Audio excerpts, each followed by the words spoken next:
bonsoir. Dans l'actualité, ce jeune de 25 ans poignardé lors d'une altercation avec un groupe de jeunes à Dalifort Forail. La mère du présumé coupable du meurtre de Pape Seydou Ndiaye a été arrêtée à défaut de son fils en fuite actuellement. L'indice de perception de la corruption en Afrique en flèche, 54% entre 2011 et 2013. Afrobaromètre a présenté son rapport d'activité ce mercredi. Téléphonie mobile au Sénégal, l'autorité de régulation des télécommunications et des postes blâme la qualité du service. Orange, Tigo et Expresso s'exposent à des sanctions en cas de négligence de celle-ci. La fête de Tamkharitou Ashura, nous sommes le 9e jour du nouvel an musulman, demain le 10e, 48 heures donc à consacrer à la prière selon des imams qui bannissent la tradition folklorique. Le Tadjebon vient de chez nous.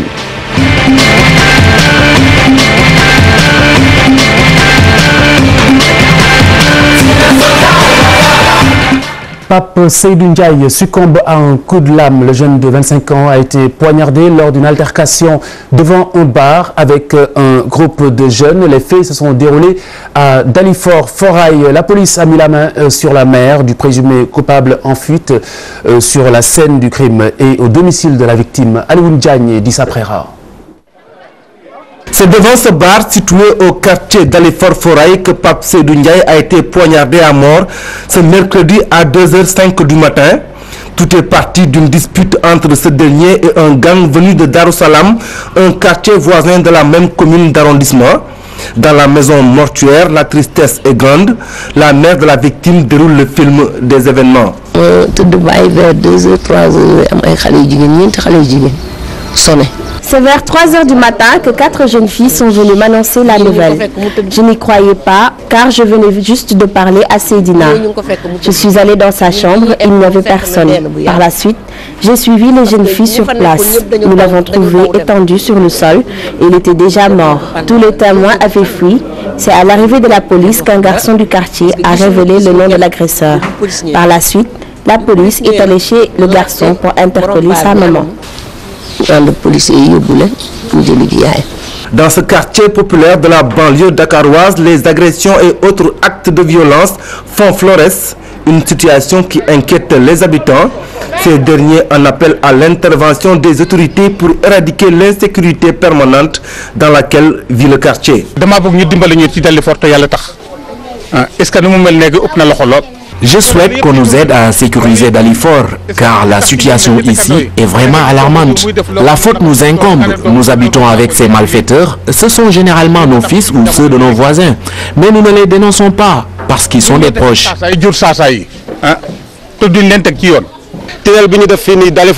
Nous sommes vraiment fatigués, voyez-vous. Il est impossible d'emprunter le tunnel de l'autoroute sans se faire agresser, et cela même à 22 heures. Pape Seydou Ndiaye, 25 ans, a été tué d'un coup de couteau. Le présumé meurtrier a pris la fuite, mais la police a interpellé sa mère.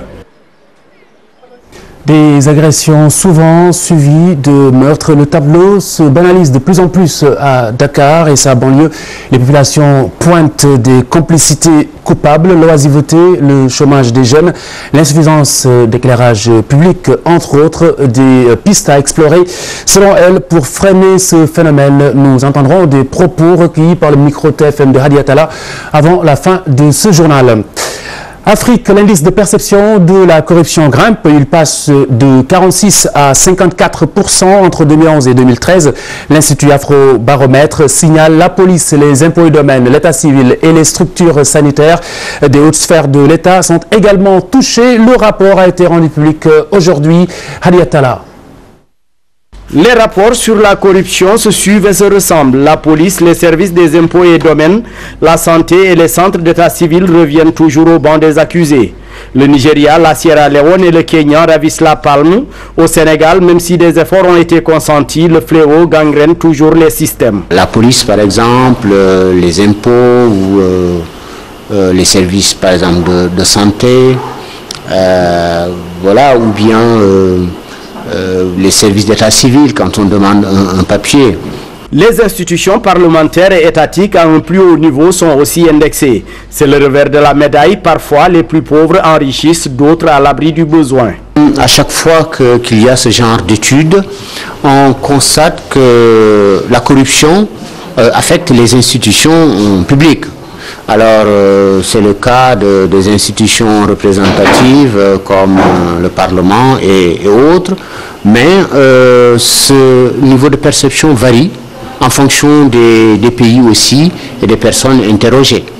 Mais pour le Sénégal, on remarque que 3 personnes sur 10, en tout cas, constatent l'existence de ce phénomène de corruption dans les institutions publiques. J'ai tantôt décrié le fait que l'Assemblée et d'autres institutions de la République soient citées d'être soupçonnées de pratiquer la corruption. À mon avis, cela ne saurait prospérer parce que nous ne pensons pas que ça puisse être possible.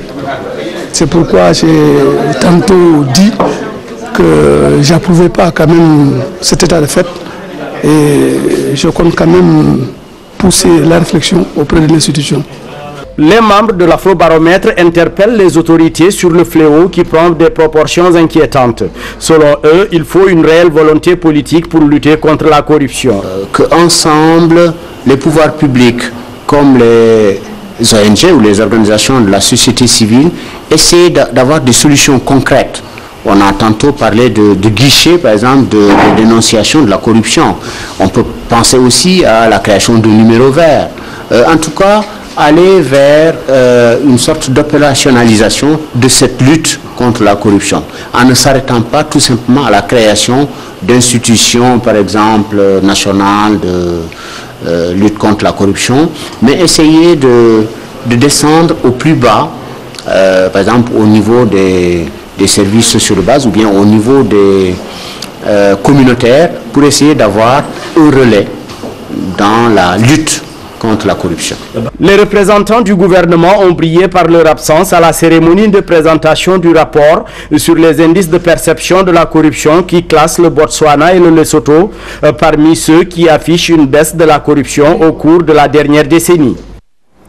Je vous en parlais à l'entame de cette édition, le meurtre présumé de Pape Seydou Ndiaye qui a succombé à un coup de couteau. Le jeune de 25 ans a été tué lors d'une altercation avec un groupe de jeunes devant bar dans le quartier de Dalifort Forail. Eh bien, ce constat mené à Diatala a promené son micro dans la rue pour recueillir l'opinion de certains Sénégalais qui constatent que des agressions sont récurrentes et sont souvent suivies de meurtres. Le tableau qui se banalise de plus en plus dans notre capitale, les populations qui pointent, je vous le disais, des complicités coupables comme l'oisiveté, le chômage des jeunes, mais également l'insuffisance d'éclairage dans certains quartiers populaires de la capitale et de sa banlieue. Des pistes à explorer, selon elle, par les autorités pour freiner ce phénomène. Bon, moi, je pense que l'État aussi en a une part de responsabilité, de créer des centres de formation, mettre les jeunes dans de très bonnes conditions. Mais même cette en personne, ils n'ont pas de sécurité parce qu'ils ne se croient pas entre eux. Et puis Sénégal, c'est un pays qui ose, tu viens, tu rentres au Sénégal, tu ressors au Sénégal. Bon, il n'y a aucune sécurité. Par rapport au Gabon, tu coupes un billet de séjour, tu rentres à l'intérieur. Si tu n'as pas de billet de séjour, tu ne rentres pas au Gabon. Je pense que ceux qui ont à charge de cette sécurité doivent faire de sorte qu'on se sente protégé. Donc l'éclairage, qu'il y ait des, comment dire, des rondes de la police, des patrouilles, quoi, pour que dissuader par exemple les agresseurs quoi, de commettre ces forfaits. Voilà. Et seulement un manque de travail. C'est à cause du chômage qu'il y a beaucoup d'agressions. Population, les populations riveraines doivent coopérer et dénoncer leurs voisins agresseurs. L'État ne peut pas tout faire. Nous, citoyens, nous devons prendre toutes nos responsabilités et les dénoncer tous.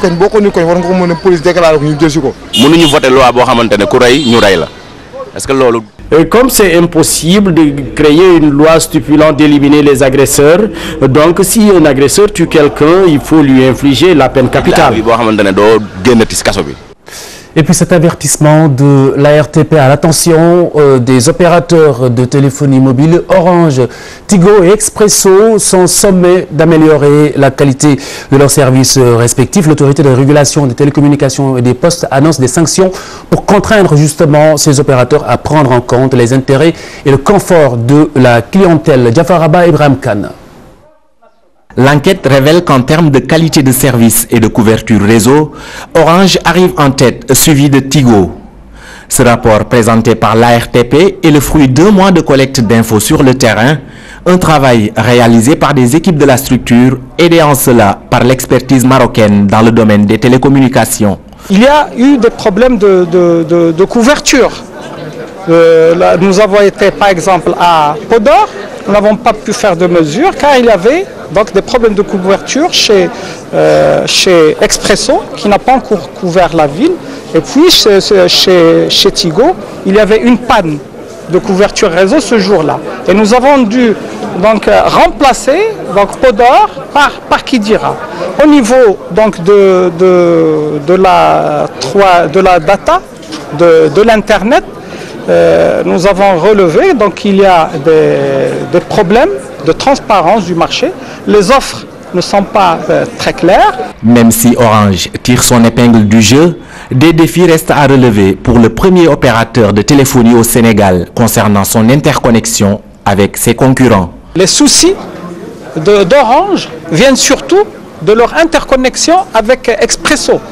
Là, nous avons vu que 24% uniquement des messages destinés par Orange vers Expresso, ils ont abouti. Bon. Donc il y a effectivement un problème d'interconnexion entre Orange et Expresso, que les deux opérateurs doivent se pencher sur ce problème. L'autorité de régulation des télécommunications et des postes, pour sa part, entend amener les opérateurs de téléphonie à améliorer la qualité de leurs services et pour cela, elle privilégie la concertation dans un premier temps. Nous allons privilégier les concertations. Cela ne veut pas dire que nous sommes là pour le masla. Nous ne sommes pas là pour faire du masla, que ça soit très clair. Concertation, ça veut dire s'asseoir avec les opérateurs, analyser pourquoi et quelles sont les zones où il y a des problèmes, et maintenant écouter leurs solutions qu'ils vont nous proposer, et aussi les délais d'exécution pour pallier à ces insuffisances. Au cas échéant, si tout ceci n'est pas satisfait, alors nous allons appliquer les sanctions qui sont prévues dans ces cas de figure par le Code des télécommunications. Cette campagne de mesure de la QoS et de la couverture a concerné 25 villes sur l'ensemble du territoire et 14 tronçons de route nationale. Aujourd'hui, les opérateurs de téléphonie au Sénégal doivent améliorer la qualité de leurs services sous peine de sanctions. Et puis cette nouvelle au sujet du procès de Hissène Habré. Les autorités sénégalaises et tchadiennes sont favorables à un procès radio-télévisé. Une déclaration de maître Sidiki Kaba, ministre de la Justice. Il s'exprimait ce matin en marge d'une conférence de presse avec son homologue tchadien. L'intérêt de cette idée, c'est bien entendu plus de transparence dans les débats. Le monde musulman célèbre Ashura, le 10e jour du nouvel an musulman. Le Sénégal se distingue par la tradition du Tadjebon, une forme de célébration bannie par des imams qui recommandent plutôt des prières en lieu et place du folklore. Mardiagne Fatima Ba. 10e jour du premier mois de l'an musulman, l'Ashura est célébrée cette nuit du mercredi au jeudi, une fête mineure pour les sunnites et d'une importance capitale pour les chiites. Sur ce, l'imam apporte des éclairages.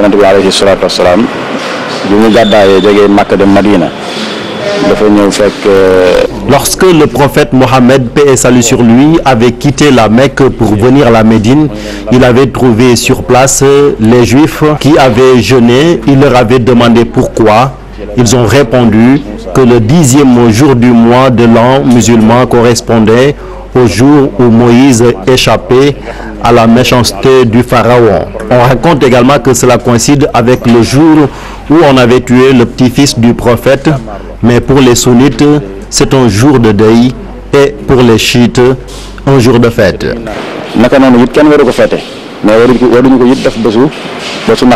Au Sénégal, l'évocation de la Tamkharit fait penser au couscous et au tadjaboun. Ce dernier consiste pour les filles de s'habiller en garçon et vice-versa, ce qui est interdit par l'islam. Ces couscous qu'on prépare le jour de la Tamkharit, ce n'est que de la tradition. Cela n'existe nulle part ailleurs qu'au Sénégal. Pour ce qui est du tadjaboun ou du bol qu'on renverse après le dîner, c'est interdit par l'islam. Pour ces ibadous, il s'agit plutôt de jeûner le 9e et le 10e jour, comme le recommande le prophète. Nous célébrons l'Ashura en jeûnant le 9e et le 10e jour de ce mois, c'est-à-dire aujourd'hui et demain jeudi. Quand vous jeûnez ces 2 jours, Dieu va effacer vos péchés de cette année et l'année prochaine. Les Sénégalais sont appelés à revoir leur comportement pendant les fêtes. On a fêté la Tabaski il n'y a pas longtemps. Il y a aussi la rentrée des classes. Donc on devrait arrêter le gaspillage. C'est pas bien. La Tamkharit est une fête purement islamique. La nuit du 9e au 10e jour regorge de bienfaits selon l'imam de la mosquée de l'UCAD et les Sénégalais devraient en profiter pour se rapprocher de Dieu. Ashura ou Tamkharit chez nous, c'est aussi le repas de famille, le repas en famille le soir. Les Cissé, Silla et Touré savent très bien de quoi je parle. Le couscous dans tous ses états. Voici 2 familles de Dakar qui ont déjà l'eau à la bouche, mais elles ne mangeront certainement pas le même couscous, pas tout à fait en tout cas. Des épices, des haricots blancs, de la viande hachée entre autres condiments.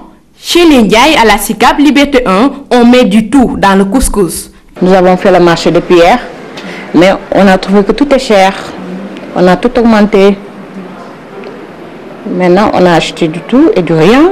Dans cette grande famille, les femmes ont une manière assez particulière de gérer leurs dépenses. Depuis la Tabaski, on avait tout planifié.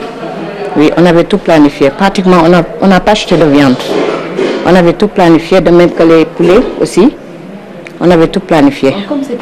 Chacun donne ce qu'il a, mais la plupart, c'est ma belle-sœur qui dépense. Ma belle-mère. C'est elle qui prépare le tchéré. Nous faisons le reste, mais c'est elle qui prépare le tchéré. C'est elle qui commande le tchéré. Nous sommes à la Gueule Tapée chez les Pouilles. Ici, c'est le responsable de famille qui supporte toutes les dépenses. Mon mari me donne une somme d'argent pour la préparation du couscous. Je m'organise de telle sorte que le jour de la fête, tout soit prêt. Les réalités sont différentes d'une famille à une autre, mais l'essentiel, c'est de fêter Ashura dans la joie. On rend grâce à Dieu, c'est le plus important. On dit Alhamdulillah. Bon appétit si vous êtes déjà autour de la calebasse ou plutôt du bol. Avortement médicalisé, le leader du MRDS en désapprouve la légalisation. Aux yeux de l'imam Mbaye Niang, celle-ci encouragerait la débauche. Qui plus est, sa religion est bien entendu contre. Il y a une réglementation pour l'avortement. Sur la base d'une réflexion d'experts, de médecins, de religieux. Je pense qu'on peut s'en tenir là et ne pas vouloir avancer. Voilà. Je pense que vouloir avancer peut poser des problèmes parce que nous sommes dans un pays religieux, hein, et la religion n'accepte pas certaines choses.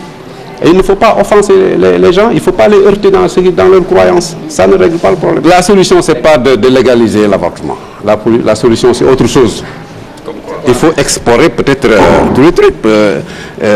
Parce que parallèlement à cela, il y a une politique qui est menée, qui encourage peut-être même la débauche. Le fait de distribuer des contraceptifs à tour de bras et de permettre aux gens de faire certaines choses. C'est ça peut-être qui peut régler.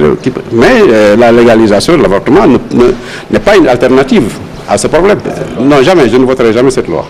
La délocalisation de la Gambie du siège de la Commission africaine des droits de l'homme et des peuples, c'est le souhait de la RADO, la rencontre africaine des droits de l'homme, de SICODEV Afrique et de l'ONG Article 19, des organismes de défense des droits de l'homme qui estiment que la Gambie ne respecte pas les droits humains. qui abrite une instance régionale de droits humains doit être un pays modèle. Vous ne pouvez pas abriter une commission africaine des droits humains dont le travail est la protection et la promotion des droits humains et que vous-même, le pays hôte, vous bafouez au quotidien ces droits et que cette commission n'a aucune mémise sur votre politique.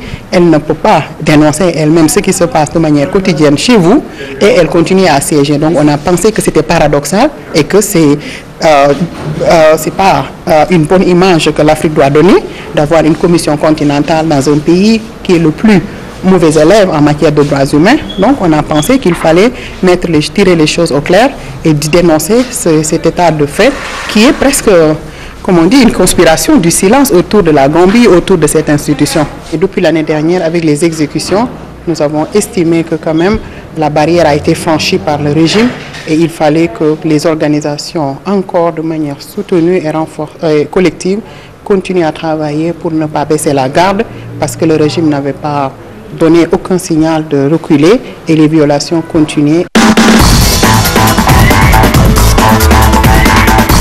Sénégal-Côte d'Ivoire du 16 novembre courant. Pape Kouli Diop croit en l'exploit. Le milieu de terrain des Lions de la Teranga se dit ravi d'avoir retrouvé la tanière. La sélection était en open press dans son hôtel.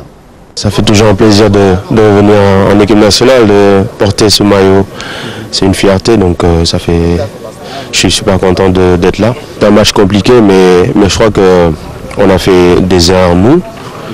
Les erreurs qui ont fait que la Côte d'Ivoire a pu nous battre. Maintenant, voilà, c'est le haut niveau. On sait que les matchs comme ça se jouent à des détails. Et il ne faudra pas commettre les mêmes erreurs. On sait que ça va être super dur.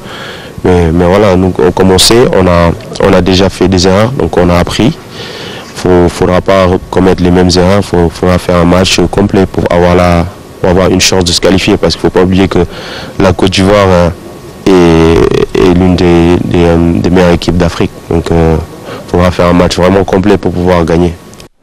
Open press après le troisième jour de préparation à El Jadida. Pape Ndiaye Souaré, lui, s'est entraîné aujourd'hui. Le latéral gauche soutient avoir retrouvé la forme. Il s'est libéré, dit-il, de ses douleurs au dos. Les erreurs défensives sont sa plus grande peur lors de ce match. Ça va mieux, ça va beaucoup mieux. Cet après-midi, j'ai essayé de m'entraîner. Après, on verra la suite si ça passe ou ça passe pas. Oui, je pense que c'est juste un problème de dos. Donc hier, j'ai pris repos. Tout le monde sait l'importance du match. Nous, on est concentrés pour samedi et on y croit. On est tous motivés pour aller jusqu'au bout. Et je pense qu'on est prêt pour faire un match complet et que tout le monde sait ce qu'il nous reste à faire. Éviter certaines erreurs défensives déjà à la base et bien les contrer et surtout être patient. Surtout être patient, ne pas partir à l'abordage. Je vous l'annonçais hier, la découverte de la localité qui accueille les Lions en attendant le match de samedi prochain. El Jadida, à 80 km de Casablanca, lieu de la confrontation contre les éléphants de la Côte d'Ivoire. La ville est plutôt propice à une bonne préparation. C'est plutôt le sentiment de Mor Harma et Pape Abdoulaye à nos envoyés spéciaux. La ville d'El Jadida est la capitale du Doukala, grande région marocaine. Près de 100 km la séparent de Casablanca. Avec 300 000 habitants, elle occupe une place importante dans l'économie du pays. C'est une station balnéaire qui ne manque pas de charme, avec ses plages, ses vestiges historiques et un climat tempéré presque toute l'année. Les Portugais ont conquis la ville en 1502 et ont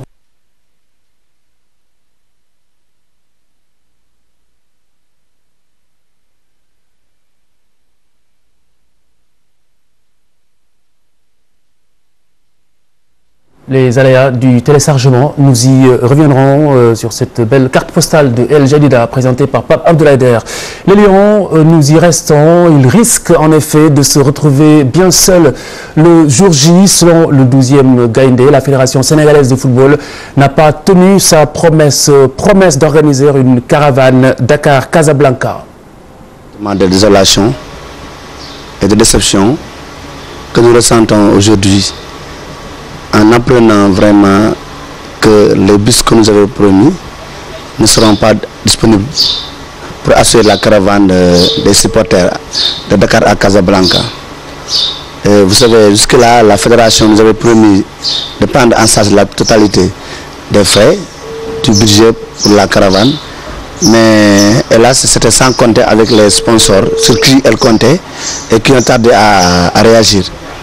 Mais l'un dans l'autre, je pense qu'il est important que les autorités sachent qu'à 90 minutes d'une qualification, il est impensable que le 12 ne soit pas à Casablanca pour assister à ce match. Cette fois-ci, nous demandons solennellement à son excellence, le premier des supporters qui se trouve être le président Macky Sall, à mettre à notre disposition un moyen volant nous permettant de regagner la capitale.